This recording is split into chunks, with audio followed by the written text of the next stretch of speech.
Alright, today we're going to be replacing the springs on a 2000 Volkswagen Jetta. This year model ranges anywhere from a 1999 and a half to, I believe, a 2005 to 2006.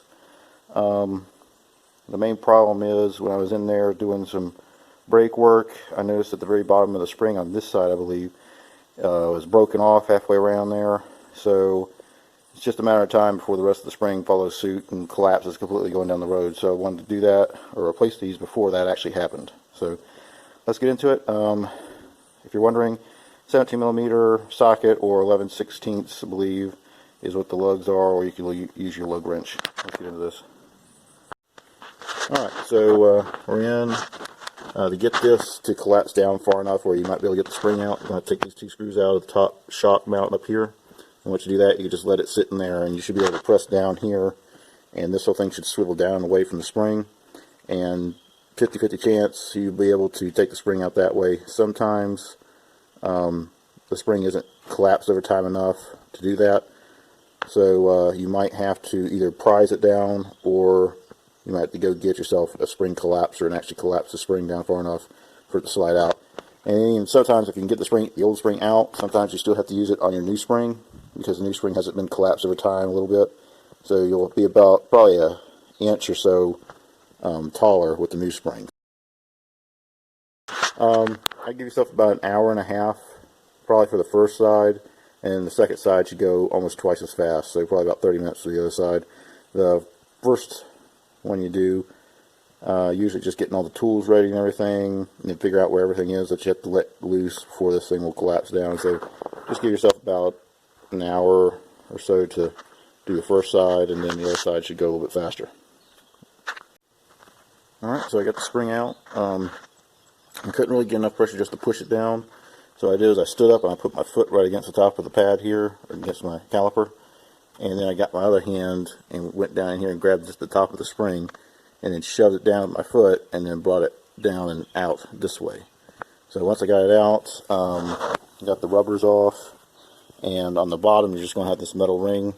We recommend getting a new one. I didn't, because I just didn't really think about it at the time, but as you can tell, right here is where the broken spring was. It's been riding against it and shoving it out. That's how much pressure has been on that one spot. It's actually been compressing it and pushing it outward every single time the car went up and down, because this is where this should be, right across right there. So that's how much pressure it was pushing out right there where that broken spring was. So I'm going to put this one back for now. I might get a new one later on, and like I should have the new rubbers coming in, but right now I'm just going to put it all back together the way it is and see how it rides. And if I've got squeaks or something, I'll just go ahead and replace that later on. It's not too bad a job.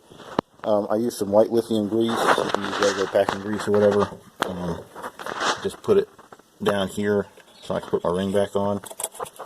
And all I want to do is just give it some sort of rust protection, and also have it where it could just move slightly without binding, so everything can kind of settle into its spot. When I take this off, the reason I take it off up there is you're supposed to preload the shock, and that's why the shock pushes to the back side, because it's supposed to have a preload on that rubber bushing down there.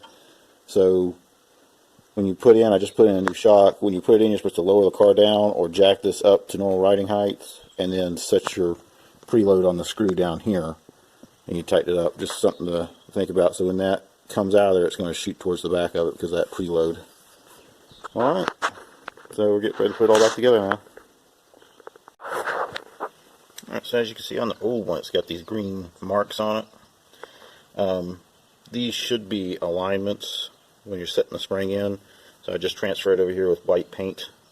So the white or the green, whatever you're doing, it should be facing to the outside. So when it goes up in there, the green should be facing out towards you, and that should set the spring right in rotation in there. So got it. So when it goes up in there, it's facing out. You can also take your rubber and just mark it, so when you set it in there, it's set right, something like that. And if you're using your old rubber, it's going to be a little bit loose. depending on your spring manufacturer, because some of the aftermarkets just have a little bit bigger diameter hole than the original. That's why I recommend getting new rubbers at least when you're doing these jobs, because the new rubber will be bigger and settle into the spring where it should. Alright, so I've got it back in. She's all installed. I got the white facing out towards me. I got the cap as well in that white area.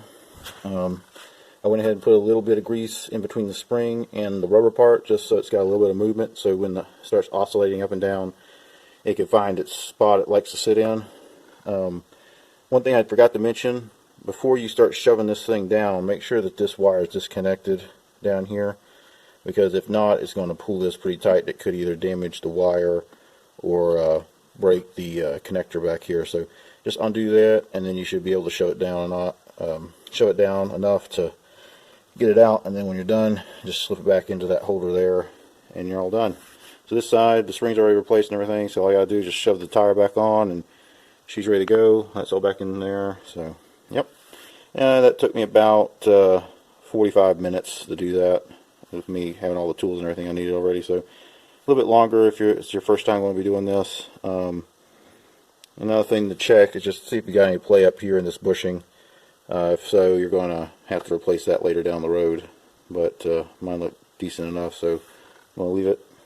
Alright. This one actually doesn't have the green at the top here, like the other one did, but it does have these 3 green marks down at the bottom.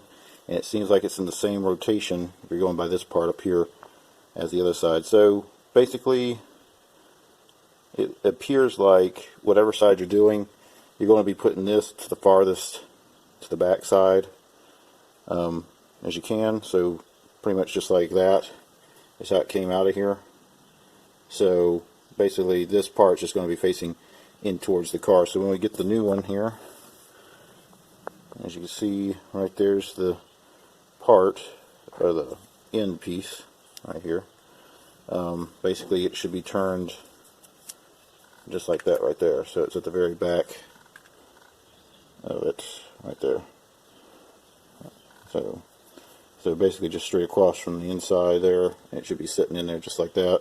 And at the bottom, it should be actually the very opposite almost. It should be pointed towards the outside, or at least at the very back or front, depending on how you're turned. So it should be ending about right there. So if you were wondering, if you took them out before you didn't actually know, that should be how they're rotated in there. Alright.